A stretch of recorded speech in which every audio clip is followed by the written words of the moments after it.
Hi, Jamie. How are you? How's London? Hello, Guy. Very nice to see you again. London is actually it's a beautiful day. That we don't get that many amazing days, and the sun is shining. So we're looking forward to the Jubilee weekend coming Of up, course. and hopefully lots of sunshine to celebrate with. So no, very well, thank you. Good, good. Well, we've got a treat today. I mean, thank you so much for putting the time in to be here, for sending through such a superb range of wines, because I know there's so much there at Fortnum's. So yeah, it's a real treat. Looking forward to this. I think it would be great to start with a little bit of history about Fortnum's, and then also yourself and your responsibilities there, and then we'll jump into the drinks. Well, Fortnum's has been around since 1707, so I'm just a tiny little cog in the churn of, or rather the amazing journey that this business continues to be on. So I mean the history of Fortnum's is extraordinary. The very location on Piccadilly, effectively what used to be the A4. So you had all the carriages sweeping out of London on it, to go to the places outside of London. And in those days, food wasn't so good in the inns, and so people would come to Fortnum's to stock up on hampers, on food that they could take with them, and particularly food that kept and was preserved. So we became experts at at looking after provisions and selling them. And we're opposite. But I'm in the boardroom, very smart room today. I'm looking at Burlington House, so the Royal Academy, and that was obviously a private home back in the day. And then Buckingham Palace, of course, before the Queen used to be a private house as well. So we were very much on the outskirts of London at the time of the city, and obviously the city is mushroomed around us, but we're still in a very smart address. I think Piccadilly actually in those days wasn't quite so smart, but one or two times, but it's definitely got smarter, and it's an amazing location. So we've effectively been selling wine, buying and selling wine, for many years. In fact, I think we used to ship our wine and bottle the wine ourselves down in the cellar. And we still have the Jermyn Street staircase, which used to be called the men's staircase, because the men used to use this particular stairway to go down to the wine and spirits department to purchase their wine and spirits. And I've looked at some of the records.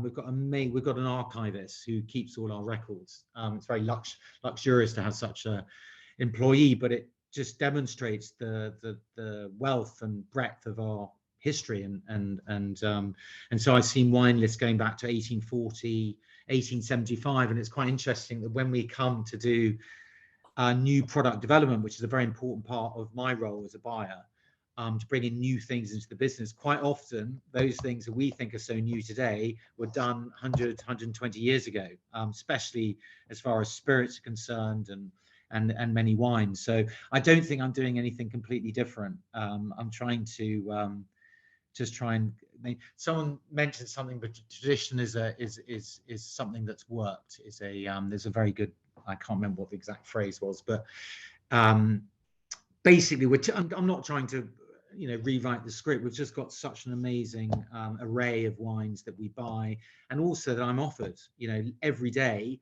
I get an email from someone trying to sell me wine, and I've just got to try and politely, most of the time, 99%, say, look, I'm very happy with my current range, because otherwise I wouldn't be doing anything constructive if I was just tasting new wines every day. But yeah, so that's effectively wine. The Fortnum Mason is just an ongoing business that we hope will last for many more years. Right. Well, on the note of being sent wines and having such a lovely impact on Fortnum's and a great history that you had, let's try some. Where would you like to start? Well, just to give a quick shake, we'll probably start with champagne. So our range in total is we have about 1,300 wines and spirits in our range. And the extraordinary thing about Fortnum's is that own label is an incredibly important part of that. So We have 162 SKUs, as in wines and spirits, That is a out lot. of those 1,300, which is a lot. Yeah. But compared to the overall range, it's actually very small. You know, obviously, it's like sort of 10%, just over 10-12% of our range. But then if you look at the sales, our sales around about 60 to 64% of our total business is Fortnum's label. So people tend, I think they trust the brands. I think we've earned their trust over many years, and so that's a really important part of my job, is to make sure that what we're buying under the Fortnum's label is of the requisite quality, and champagne is the most important. So the first thing we're going to taste is our Blanc champagne, which is, as I said, champagne's a huge part of our business. So it's around about 35% of our total sales is just from this one little region. Well, it's not actually a small region; it's quite a big region. But we stock wines in Australia, New Zealand, South Africa. But the very region, just the Champagne region, takes 35% of our sales. So and also when you look at the split. So we sell obviously things like Dom Perignon, Bollinger, and Krug, and all those wonderful brands. But of our total sales, it gets even higher when it's F&M of champagne. So it's about 44%, 45% of our champagne sales, out of three particular wines, and one of which is the Blanc de Blanc. So the Blanc de Blanc, which I'll just get in the focus again. So Blanc de Blanc is 100% Chardonnay. It's from this village called Chuy, which is in the Côte de Blanc, and it's a Grand Cru village. And we buy from a producer called Laurent Ostom. It's been in his business for about 100, in his family name for about 120 years. I was actually just there last week. Laurent is his father's actually mayor of Chuy. That's how embedded he is into the area and the village. And what's special about him is just that he's that grower. He's your classic grower champagne, i.e. he owns all his own grapes and he bottles his wine. So he doesn't buy his grapes from anywhere else. He has complete control over his production. And Chuy is regarded, Côte de Blanc is regarded as the finest sort of area for champagne, and Chuy up there for top 3 for Chardonnay. And the style of Chardonnay, it's not this flamboyant, big, rich style. It's actually really elegant and really understated and just very, very drinkable. We buy, we're a big supplier of, we buy a lot of wine from Ostom's. We probably buy about 50-60% of his total production. So we're important clients of his, but we also value what he does, because he will manage everything from obviously the viticulture to the producing the wine, to actually bottling it and getting it to us. He's a really, really important producer. And it's interesting, over the last 9 years, our business with Ostom has grown from 60,000 bottles up to over 200,000 bottles. So okay. We're good partners because the champagne's so good. So it's just really lovely and crisp and clean. It's got that slightly hint of yeast, biscuity aroma.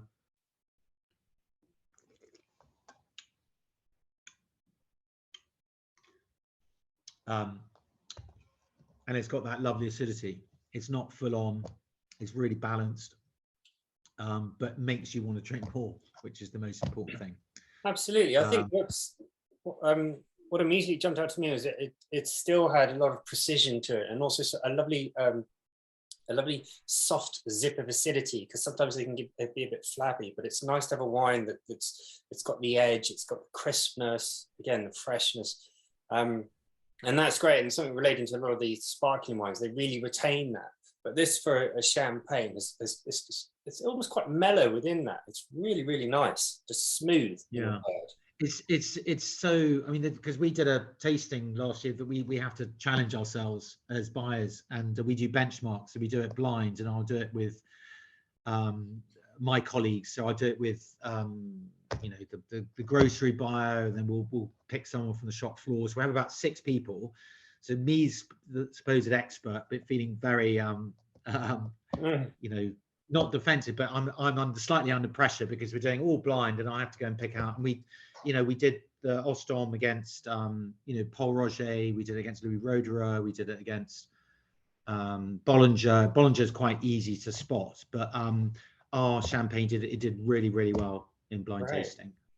So, and I think it's just because it doesn't try to be anything. It's just really correct and so easy to drink. And I think, you know, given where champagne's going, actually, you know, it's good value. I think. I mean, value is a relative thing, but you know, there's so much pressure on champagne, particularly after the last 2 years, which is complete irony given, you know, the doom and gloom we were facing when COVID first hit. You know, we didn't think we'd be selling so much champagne, but here we are, 2 years on. We've survived, thank God. Well, and I think it's something that you and I, we mentioned a while ago, actually, when we first started discussing this, that often there's times when, so things are very hard, people like to have luxury. They like to have something that makes them feel good. And obviously champagne fits within that. It's a luxury product.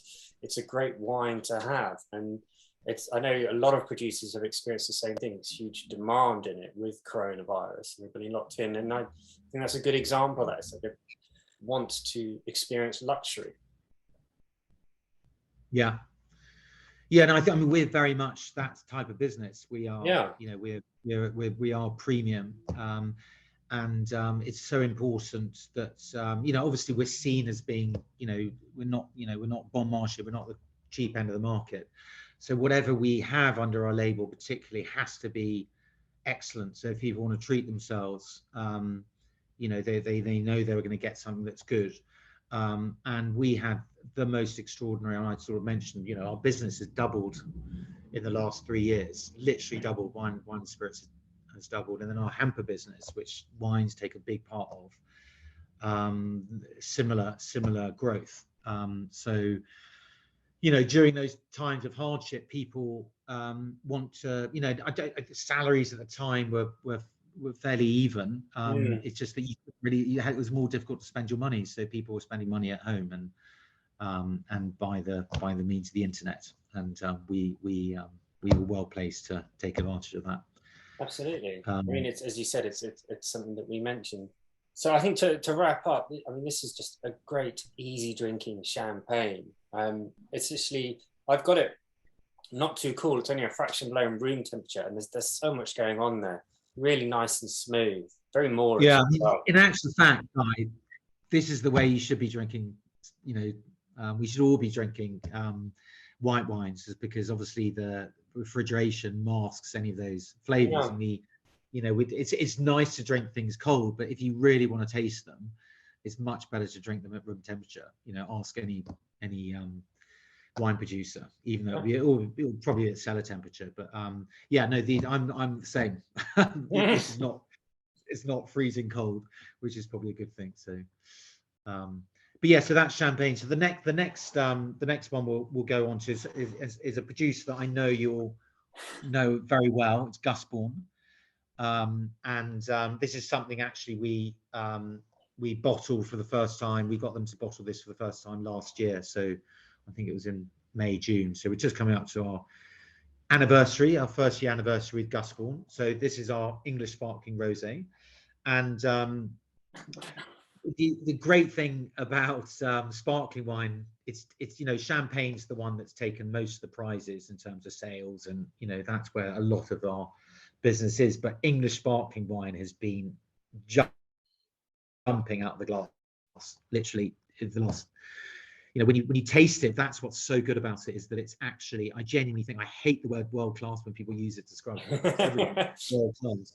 I genuinely feel that we're making amongst the greatest sparkling wines in the world, and it's taken a long time. So I've been at Fortnum's for far too long. I've been at Fortnum's for almost 15 years, and when I first joined Fortnum's, we were bottling, we were buying English sparkling wines, and I just thought they were quite expensive for what they were. And we found there was a real, you know, loads of acidity, but they were quite harsh. They were quite green, and metallic to an extent, and there wasn't really the fruit. But of course, so much has happened in the last, 15 years, not least global warming. So our temperatures getting warmer. We're also able to source more from more vineyards across the UK, as opposed to just one vineyard, which is how it was in the start. And also, there's so much money's gone into winemaking and there's investment, and so we now have outstanding winemakers, and we have outstanding vineyards. Wow. And of course the weather is actually to our favor. And the soils to our favor, because we don't want ripe flavors, you want crisp flavors. So I'm really, it's something at long last we can shout about something, because we've been so good at selling the stuff.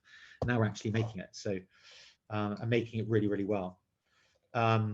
So yeah, this is English sparkling rosé. So last year, when we wanted to do a new rosé, we always do our tastings blind. So we get our various producers to send in samples, and then we probably do 2 or 3 tastings, and we look for consistency, we look for typicity, and we look for quality, obviously, and price is important as well. Yeah.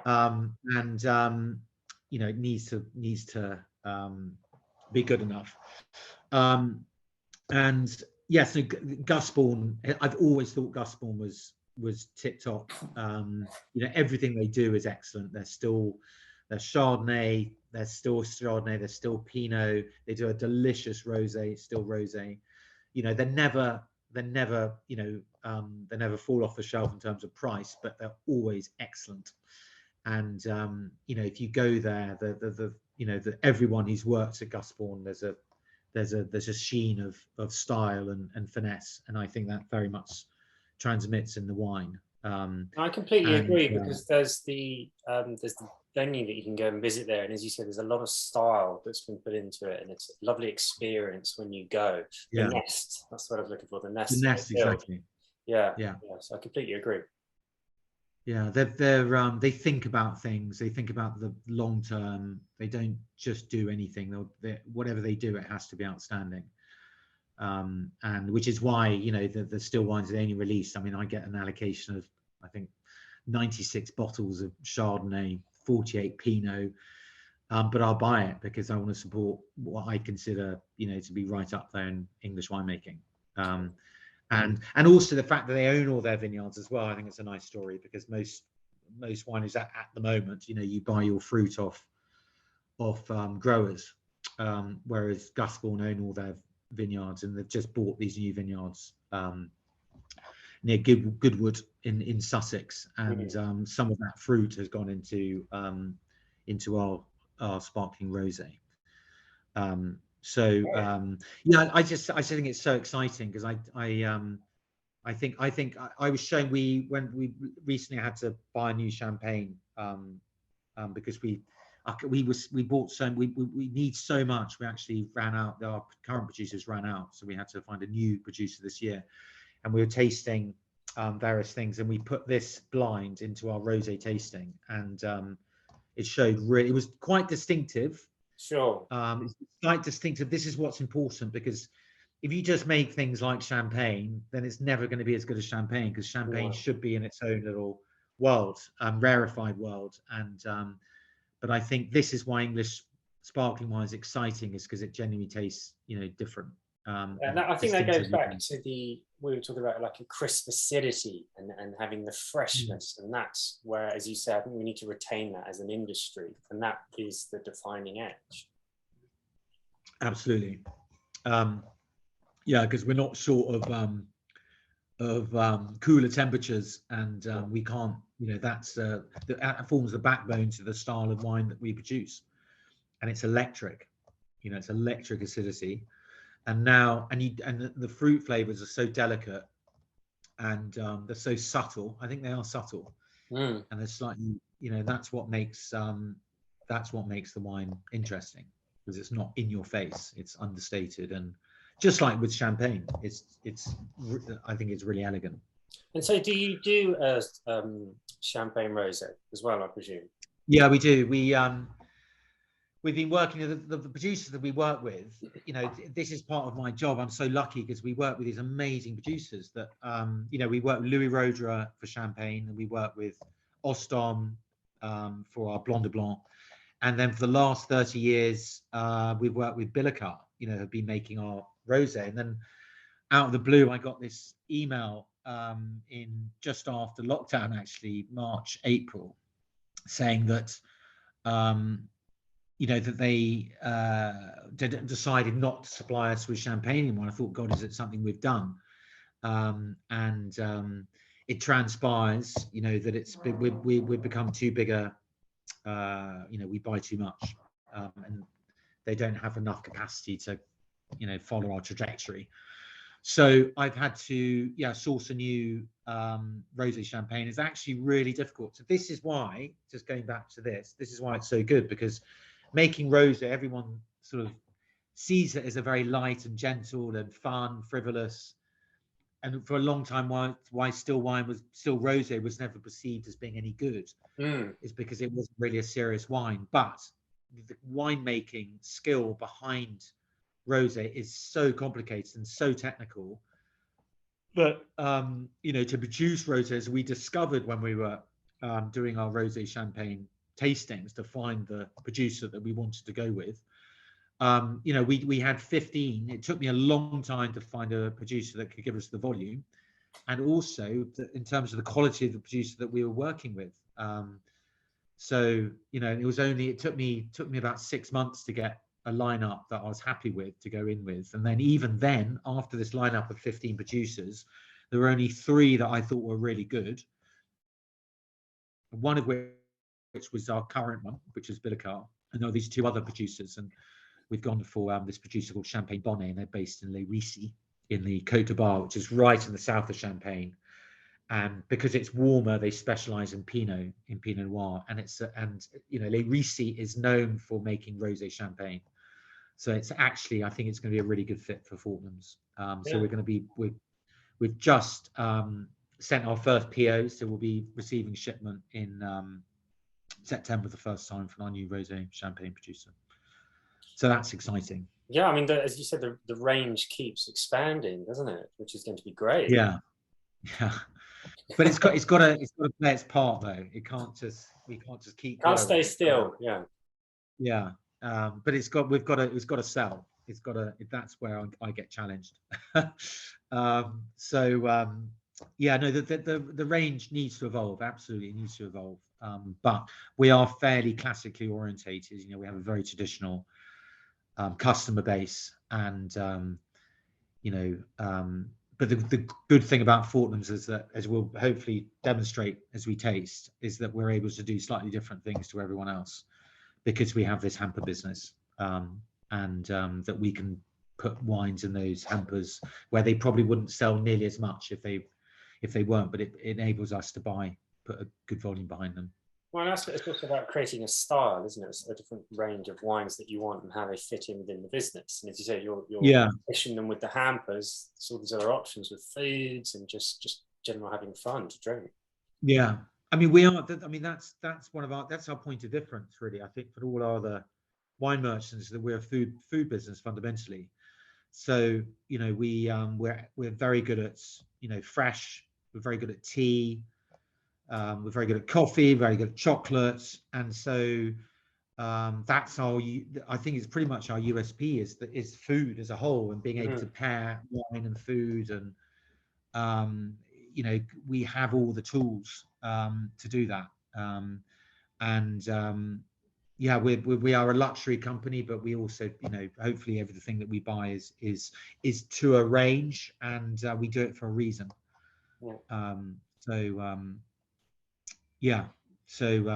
And sparkling wine is a massive part of it, because people come here to treat themselves and to celebrate, and that's why sparkling is such a big part of our business. And well, of course, it's luxury, isn't it? It is a luxury wine, and fits in with your luxury brand.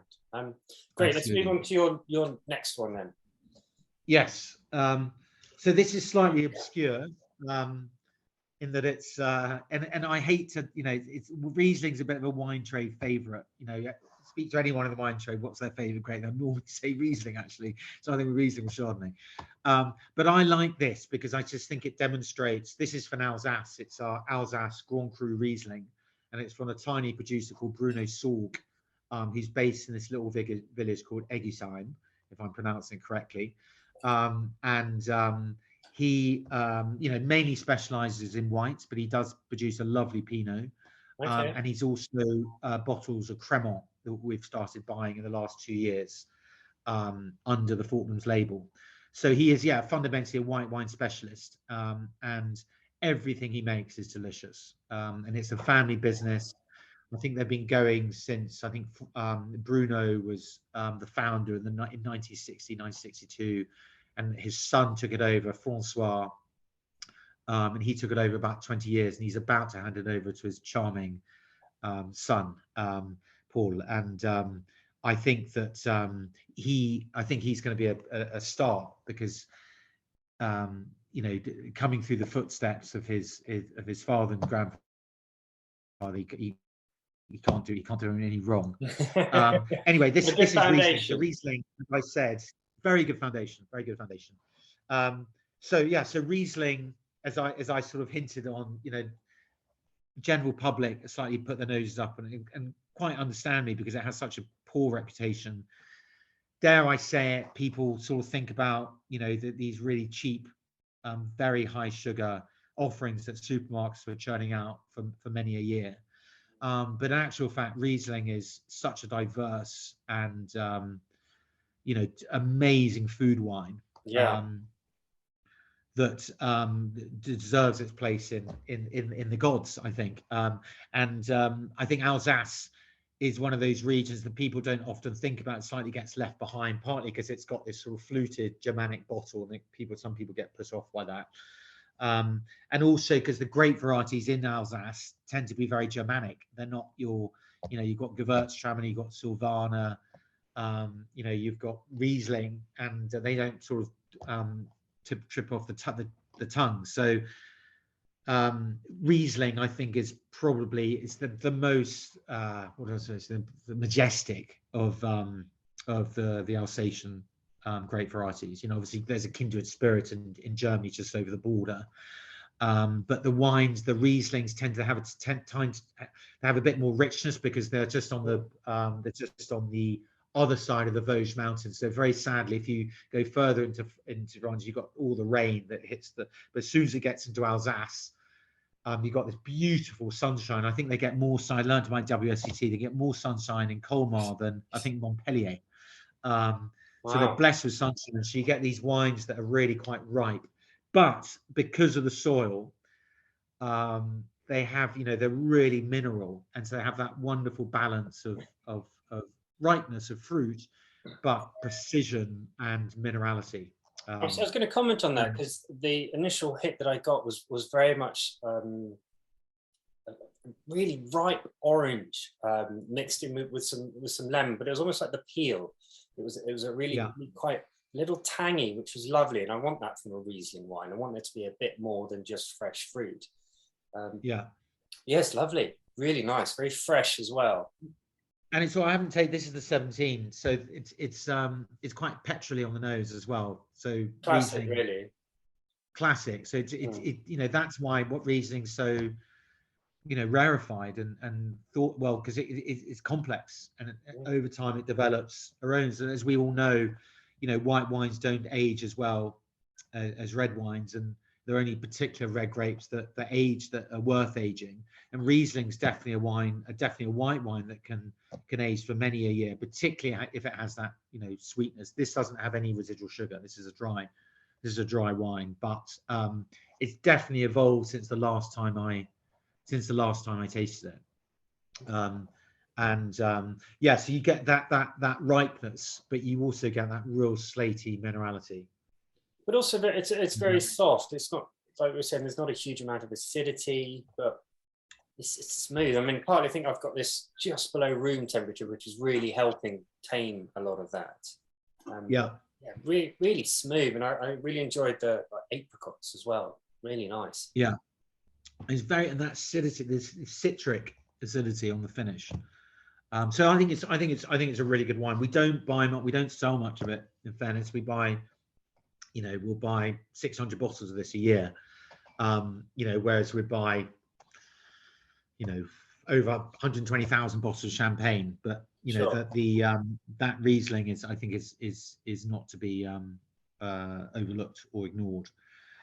And also, what I like, because we're Fortnums, we do like working with family businesses ultimately, and we like to work with, we want to work with them for long term.